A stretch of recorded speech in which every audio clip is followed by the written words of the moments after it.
I live 3 hours north of New York City, near the state capitol in Albany.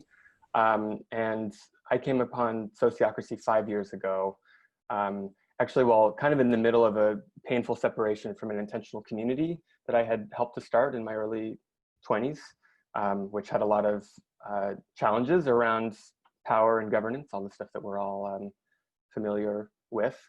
And so I actually left that project while I was in the middle of taking Ted and Jerry's Sociocracy leadership training. That was SALT 4.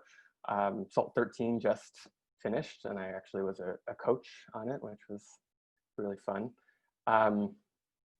And I left that project and started a worker cooperative, an employee-owned company doing accounting work for other small businesses. And we were sociocratic from the start. And then in late 2018, I had my own sort of personal climate breakdown, realized how immediate and tragic and terrifying the situation is. I learned about Extinction Rebellion. I ended up leaving the accounting cooperative last fall. And by December, I was the leader of the, what you call the governance circle in Extinction Rebellion, New York City, which we'll talk about. So there's just very briefly a bit of my trajectory, so you have a sense of where I'm coming from. All right, so just enough background on Extinction Rebellion. It's, you know, a whole world in and of itself with lots of things that we could talk about for a long time. But I'm just going to give a taste here. So Extinction Rebellion is a social movement focused on the climate and ecological emergency. It began in the UK just in late 2018, so it's very, very new. But last year it was the fastest growing environmental movement globally. And there are now over 1,100 local groups in 70 countries. So just to give you a sense of the contagion, if you will, of the idea of way of doing things. And I'm not going to give a full history of the movement. I'm just going to point to 3 things that for me are kind of the most extinguishing things about the movement. And again, this is a challenge for me because any number of these things could easily be a 2-hour talk and discussion. And I'll just note, here we are in Times Square last October, and there's me with my hands super glued to this bright green sailboat. But we'll talk about why the hell this makes sense as a course of action in the face of the climate emergency in a moment. So the first thing that distinguishes XR for me is its framing, its emergency messaging. So unlike the mainstream environmental movement, which has often had this philosophy that scaring people is a bad idea because it paralyzes them, Extinction Rebellion's motto is tell the truth and act as if the truth were real. So its main outreach strategy is this hour-long lecture called Heading for Extinction. And that has actually been quite effective, remarkably.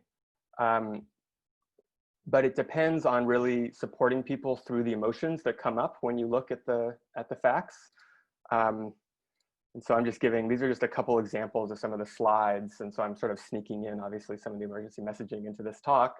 Some of the slides in that presentation, really looking at not only the danger of where we're going, but the tragedy of what we're facing. These are the wildfires in Paradise, California, my home state, which had a big impact on me, big part of the reason that I changed my life. And so you get sort of a different aesthetic than a lot of environmental movements where there's real emphasis on how high the stakes are. And the result has actually been, I think, kind of a cathartic release for a lot of people. It's unleashed a lot of energy in people who had kind of private terror happening, and then with a community of people acknowledging the situation, it's unleashed people to really act and change their lives and make a contribution. Second distinguishing feature of Extinction Rebellion is its emphasis on civil disobedience. XR was started by academics, actually, who had spent several years looking at the history of social movements and the research on what the kind of key factors are.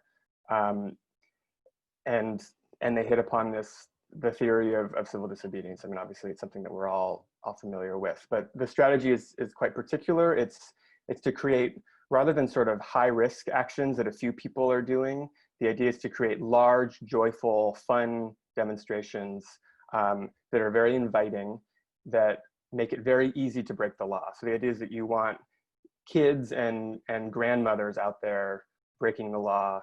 And the point is to cause sustained economic disruption. So these are not permitted marches. The idea is to be too expensive to ignore effectively.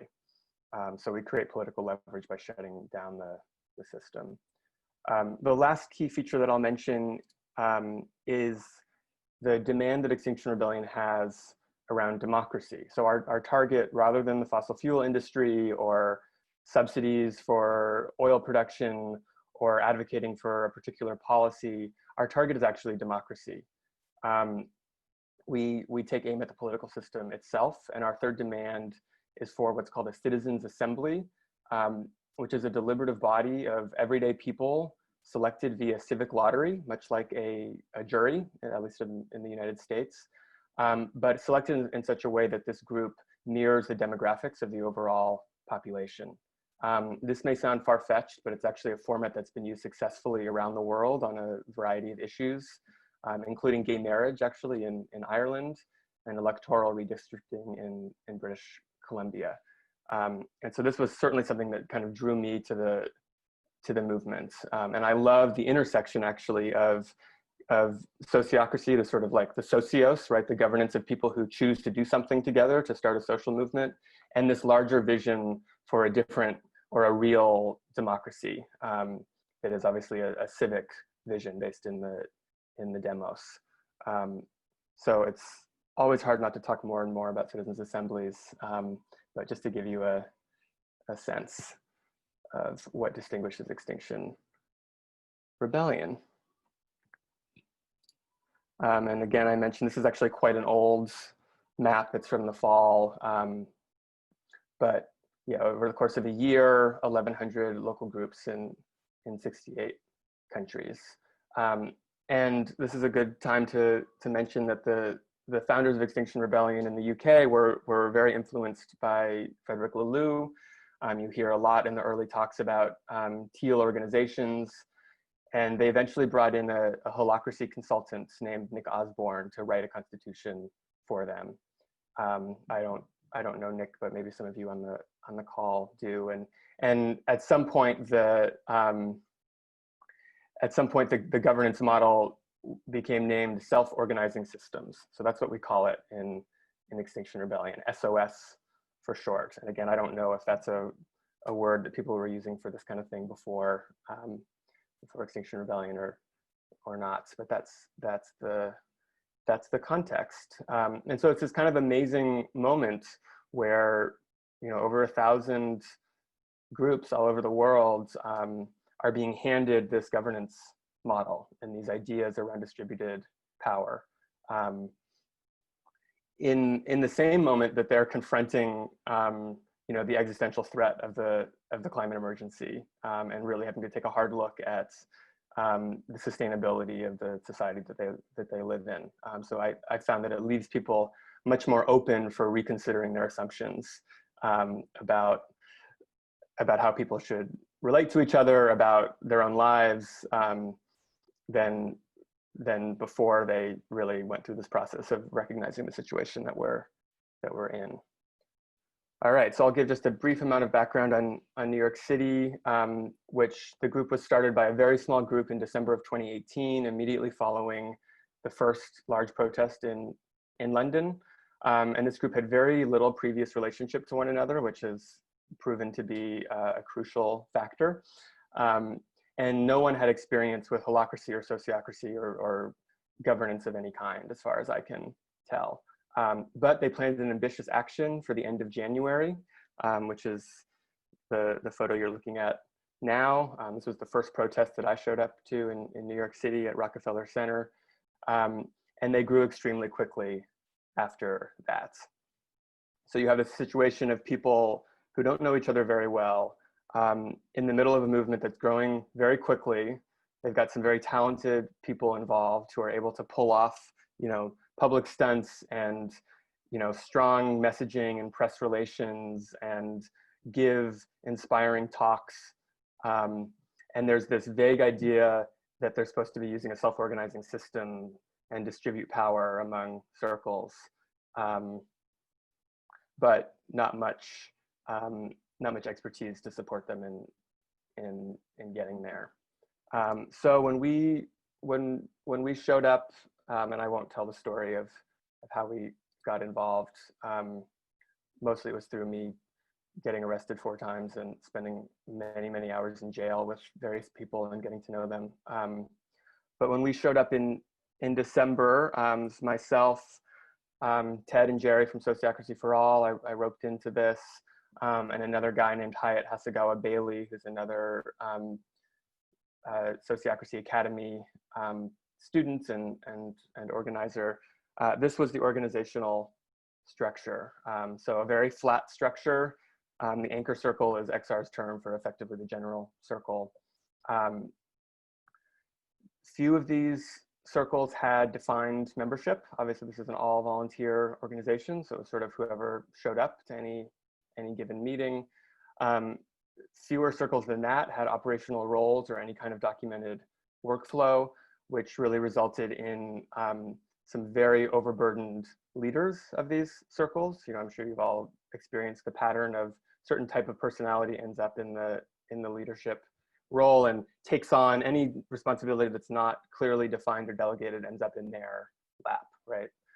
So you had these leaders who were both incredibly overburdened and stressed out, and also resented for having, quote unquote, too much power. Another kind of classic dynamic I'm sure many of you are familiar with. And then there was this constitution inherited from the UK that, first of all, was not actually referred to on a regular basis and was not well understood. It was mostly trotted out in moments of conflict by some person who wanted to say, you have to do things this way, in a way that probably would end up in the kind of decision that they were looking for. And the Constitution, in our minds, had a few actually key issues. One was just that it was clearly written very hastily, which is understandable in this kind of explosive moment of growth that happened in the United Kingdom. And so it laid out the rules, so to speak, but it wasn't actually a good teaching tool. It wasn't a good way for people to be exposed to these ideas for the first time. And then there were some technical issues that we had with it. The first was that in that original Constitution, the facilitator has the power to choose which decision-making gets used: voting, consent, consensus, decision by decision. So that's obviously quite a bit of power for the facilitator. That leader role, what we call leader in sociocracy, they renamed the internal coordinator and had more or less stripped it of its leadership qualities. It was more of an administrative role. And I think for me, this has to do with probably the sort of trauma around leadership and coercion that is present in a lot of left spaces. Leadership is a bad word. You often hear people talking about we need a leaderless movement. And so there's an interesting potential here to kind of reframe what leadership means in the context of a liberatory social movement. But at the same time that the leader was mostly just an administrative role, that person did have the power to both invite people into the circle and ask them to leave the circle. So ultimately, they had control of the membership of the body of the circle. It was not the policy of the group who was in and out. And as I mentioned, sort of because of the inconsistent implementation of self-organizing systems and having it often just simply be advocated for within conflict, right? People resorting to it in the moment of tension, it was itself politicized. So there was this fascinating phrase that I heard again and again as I was getting to know people in New York City, which was that, so-and-so person has weaponized SOS. The idea of weaponizing sociocracy or governance is like a fascinating phrase for me. All right, so that's the situation. What have we done in these past 6 months? First thing, so obviously the structure, very tempting to just start, nesting circles and making it more rational. And as the person facilitating this anchor circle, I can tell you every week I have the urge to demand that they nest their circle, so I don't have to facilitate a meeting with 15, 16, 17 people on Zoom trying to make really important decisions. But we realized very quickly that we did not have there was not the understanding in the organization, and there was not the trust in us to recommend that kind of restructure. So we've lived with this structure for 6 months, and the first thing that we just did was training. So this is a photo of some people. This is the first training I did in person in New York City in December, doing a role selection process, one of the favorite technologies that we've brought here. And what you can't see is that there are over 50 people in the audience behind them, showing up to a day-long training on governance. So we hit this moment in the organization where I think people were just so burned out by working really hard and being in conflict all the time that the interest and demand in some kind of relief was very high. And so we didn't have to persuade people to come to this stuff, and they were very receptive to it. So we've trained sort of a 3-hour introductory training for several hundred people in New York City, and many more actually around the United States. People from other local groups have started to come to our trainings on Zoom. And we're also running a 3-part facilitation training, TED's kind of standard sociocracy facilitation training that about 60 people have gone through so far in the last couple of months. Other thing we did was we completely rewrote the Constitution. We enshrined consent as the law of the land. We added some language about leadership back to that leadership role, language about holding the big picture, looking ahead to issues that are coming up for the circle, tensions, and providing support and accountability for team members. We made circle membership a policy of the circle rather than up to the leader. And we added a detailed description of the role description process right into the Constitution.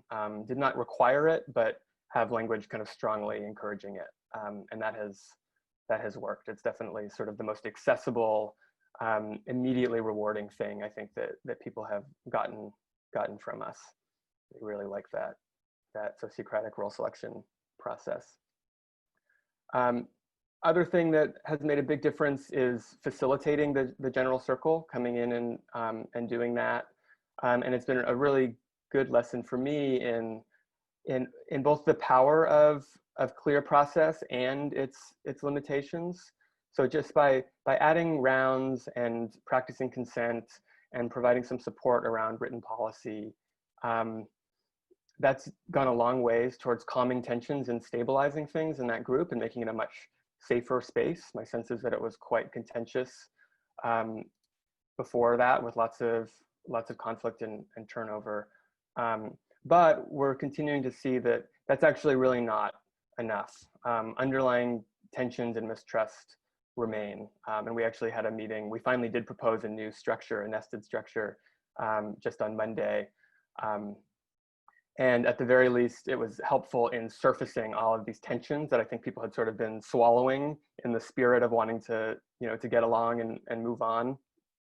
But we saw it all kind of show up again. So been a very kind of humbling lesson for me that the process in and of itself does not foster the kinds of trust and relationships that are necessary, particularly in a very stressful environment. Trying to take on something really, really ambitious. Another thing that we've been doing is working group coaching. So we go into each circle basically as consultants or coaches. And again, I don't have to tell you all the power of just the basics, right? A meeting log, written policy, operational roles.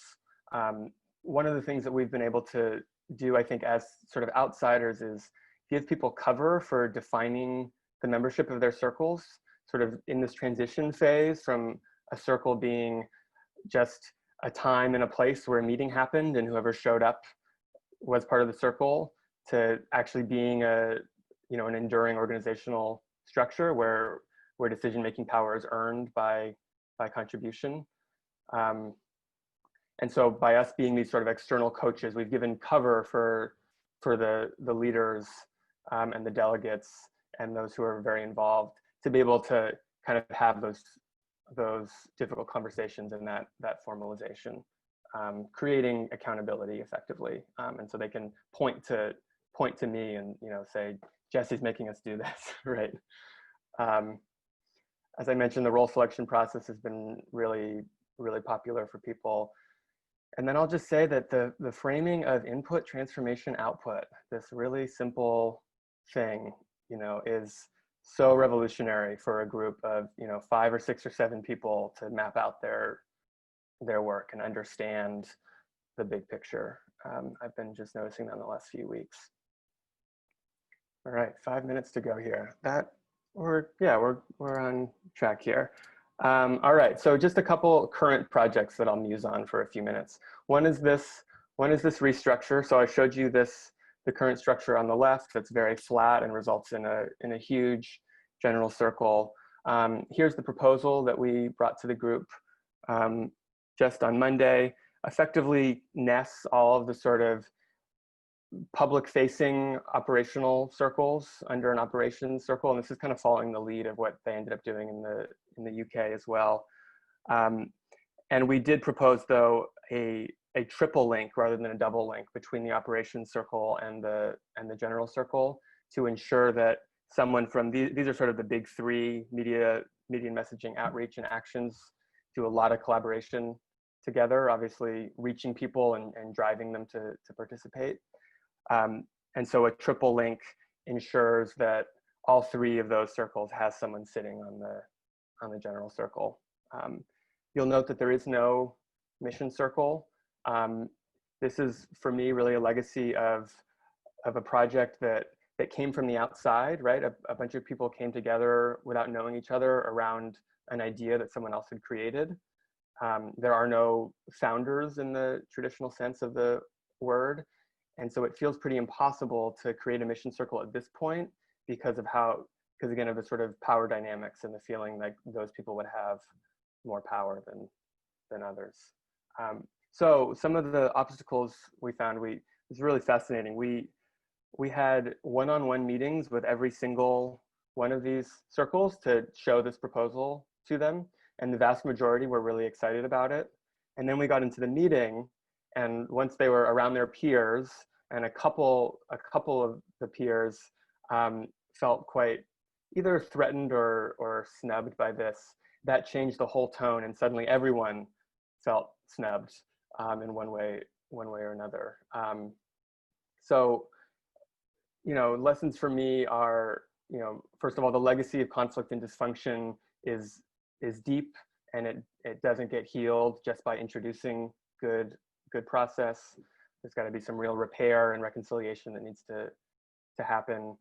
And also just the mistrust that is of certain circles that is in a way warranted because they are indeed struggling to deliver on their aims. And so how do you put through a restructure that will help them function better, but requires some trust in those people to actually improve?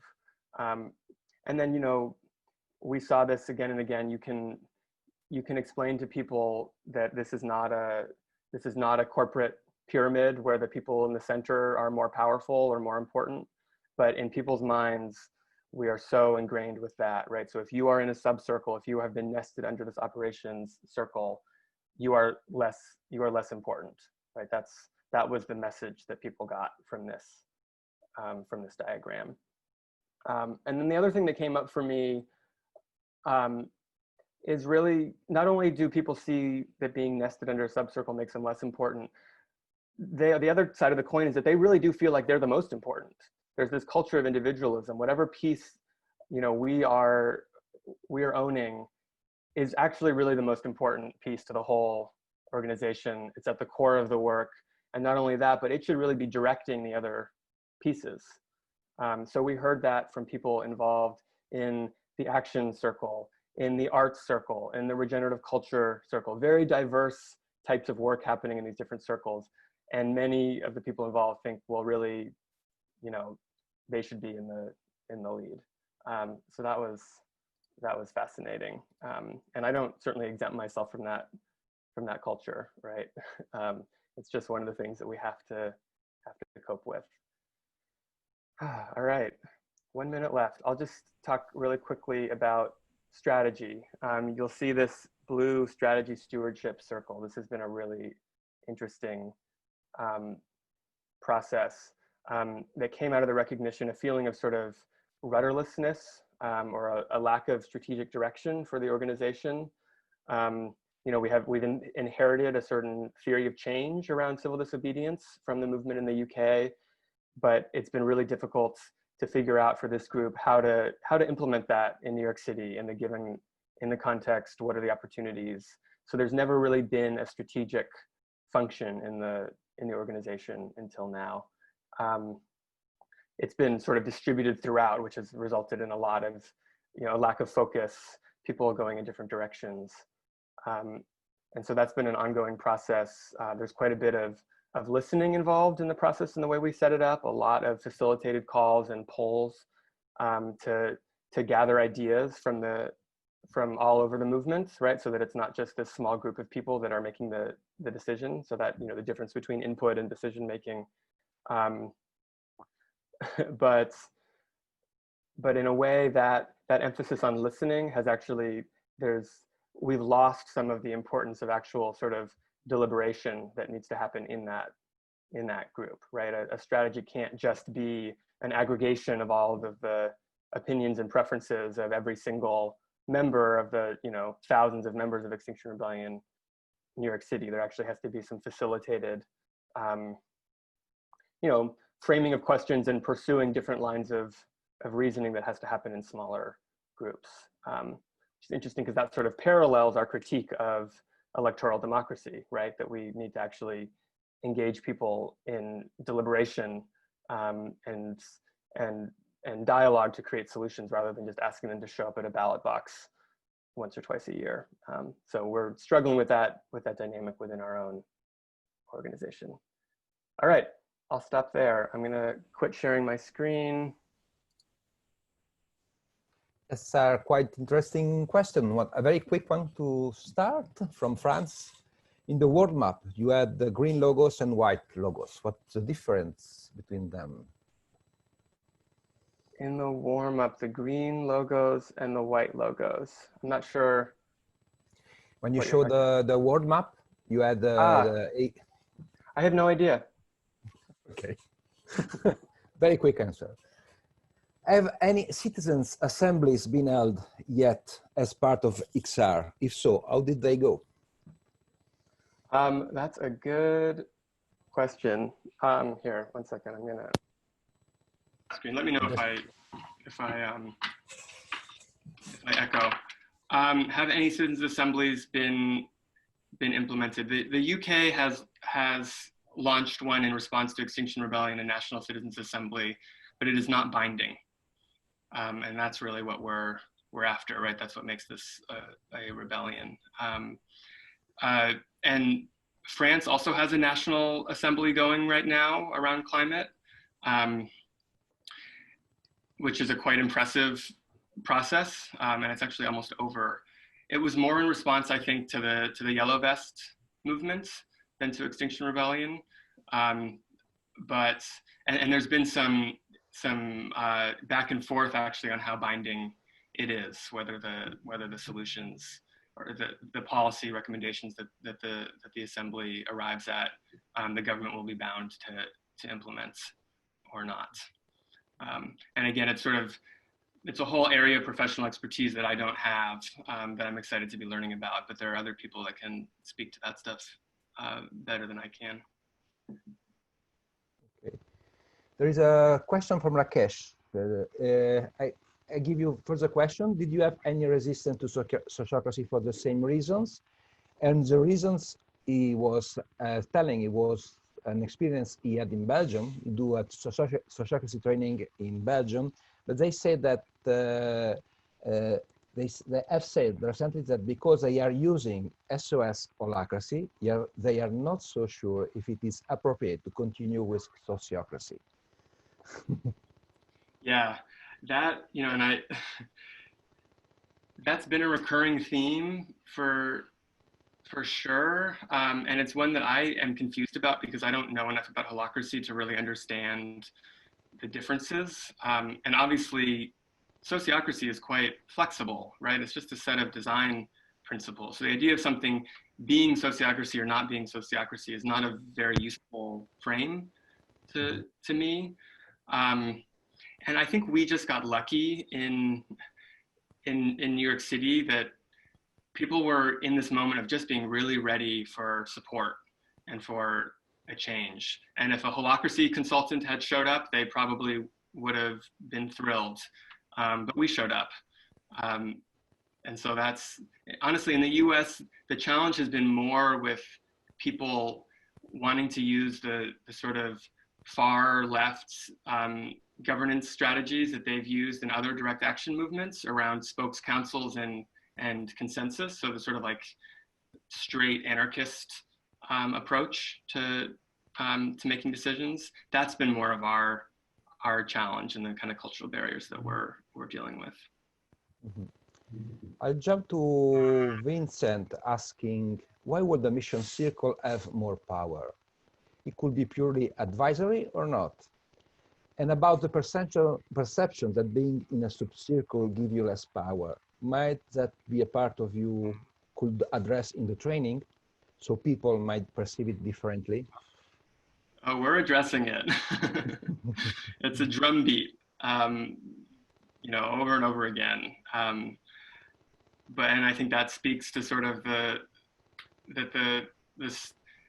there's the structure and the process and the intellectual concepts, and then there's the stuff that we've all internalized, right? And the trauma that we all hold around hierarchy and power, and the way that, you know, people probably feel in their bodies when they see this diagram with their circle demoted to the edge. So all the stuff that we've talked about how power is distributed and how there's power at the edges and the spectrum between, you know, abstract coordination work and concrete work and how they're interdependent and rely on one another. I think all those ideas sort of go out the window when you see your circle pushed to the margins.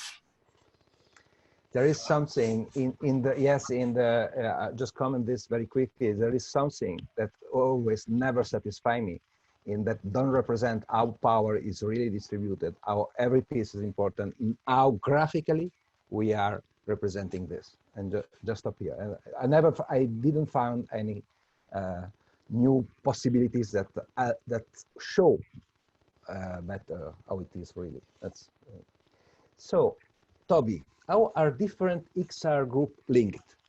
Did you do any of this work between groups or only within the New York groups? How long do you have? So there's in the UK, the groups are quite well linked, and they've actually restructured so that the local groups in the towns and cities now send delegates to the general circle of the national UK supporting body. Very inspiring that they figured out how to do that. In the US, it's a bit of a mess because the group that sort of were the first adopters that called themselves Extinction Rebellion United States have actually not bought into self-organizing systems, and they don't teach it to the local groups that they orient, and they remain completely unaccountable to any of the local groups that have started up since they started. So I'm ending this presentation on a bit of a sour note, but I'll say that the optimistic side is that we've been filling that gap. So these online trainings, you know, introduction to SOS, as well as the facilitation training, they're at this point, many people in New York City have been trained. We continue to run those every couple of weeks. I see Hyatt's on the call. He's been doing a lot of those. And they're only about 10 or 15% New York City residents at this point. We're getting people from all over the US coming to our training. So we are starting to fill in that gap. And and this is probably the best way for it to happen anyways, there is a sort of federation, if you will, of local groups that are on the same page about governance that's bubbling up from below rather than being prescribed from above. And so that's really exciting to me. And in the end, I think that will result in a more resilient structure. But the process of transition is quite painful for some. I'm afraid this is the last question, but I think it raised some curiosity about the ITO, input transformation output. So can you tell us more about the revolutionary ITO? This is the last question by Gina. Just tools to help people think through what they're doing. We have such a tendency to just get busy and start doing shit, you know, the little tasks, and giving people a picture of what the overall goal is. Oh, and I forgot to say that we're convening an XR circle in Sociocracy for all, for people, sociocrats, members of SOFA who are involved in Extinction Rebellion. That's my big announcement that I was saving for the end. So I'll make it now, and hopefully can figure out how to get in touch with me if you're interested in that.